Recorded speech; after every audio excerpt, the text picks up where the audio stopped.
the first week of the tour. Yes, it is. How's it going so far? Pretty good. I haven't been on tour for quite a long time. Nothing says I'm on tour like being on a tour bus. There's a particular smell, particularly a weird sensation in the bunks of all the many musicians who were also laying in those bunks. It's on one level it's immediately really, really familiar. On another level I feel like I kind of never done it before. And the shows feel like that too, because I'm, in my usual perverse fashion, I set the tour up so that I don't really know what's going to happen. And I'm playing with musicians who I don't know, and who we only met 2 days before the tour, and we're putting the show together as we go. And it's designed to be very active, like as in for me to have to be very, very much engaged and involved with it to make it happen.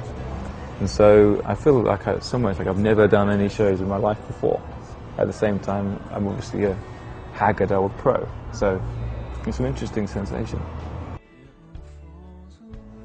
I heard that you nearly left the music business. Yes. And I was wondering how you're feeling about your decision to give it another go.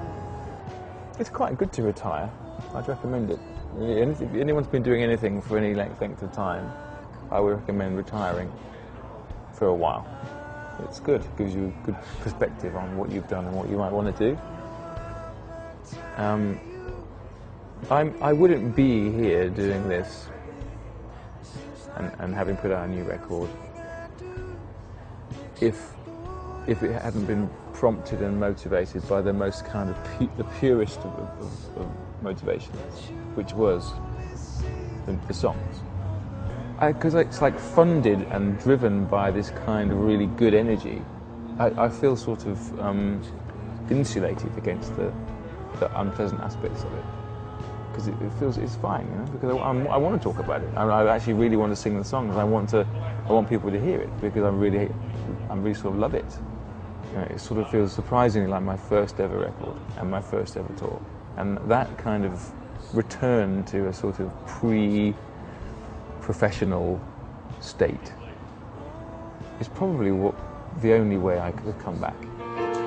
It goes to show you never really know. It's alright, it's alright, it's alright. This song's just one of those remember. Good time will come. What I really like about the way this record came out was that it is kind of very quiet, very gently, quite eccentric, and there's lots of things about the way it's put together that are not regular, but it sort of wears its strangeness so very lightly that I don't think you really notice.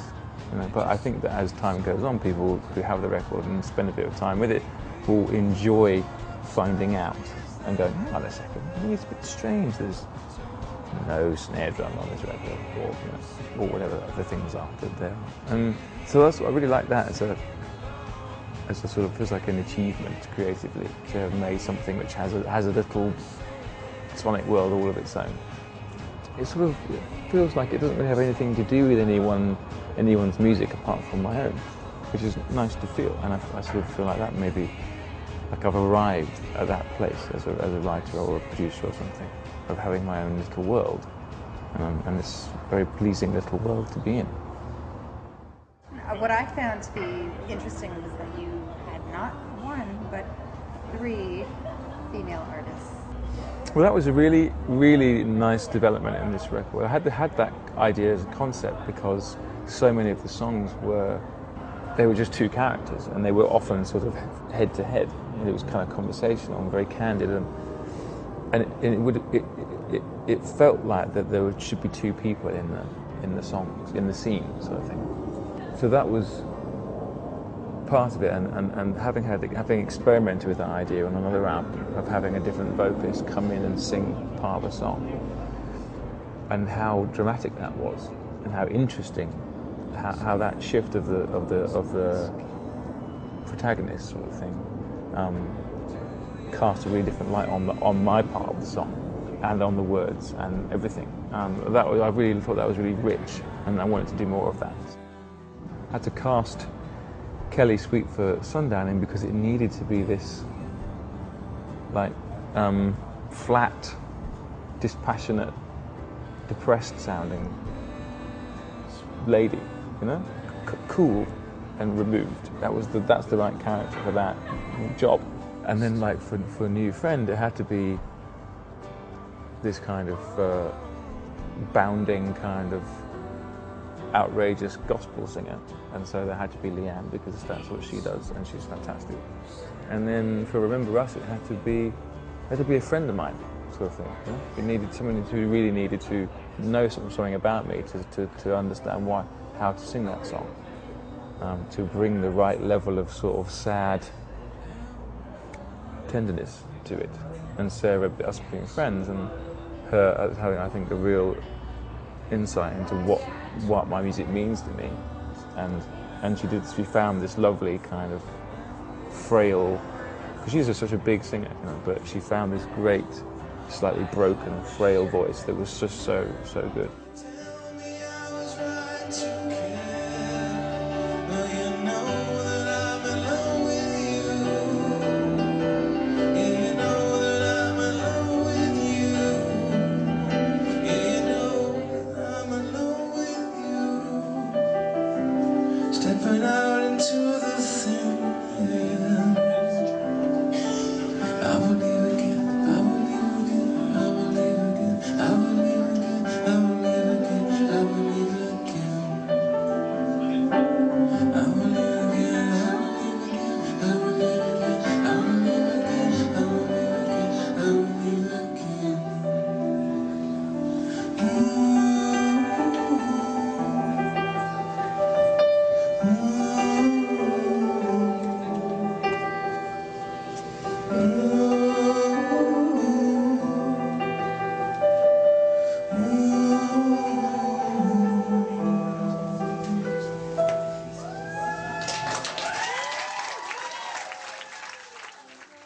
I was sort of saying, joking, it's like my Updike album sort of thing, you know, because it's all these kind of relationship songs, and they're all. There's hardly anything about new love. It's all about the third stage and fourth stage of a relationship when things start to sag or things have started to break apart, or it seemed like it was all going to go to hell and then it didn't, you know, and all that stuff. What's next for you?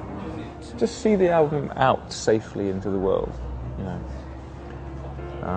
And then I'll be back home to my new home in California and carry on with my, you know, taking the kids to school and writing songs for other people and producing records for other people, which is my new sort of hobby.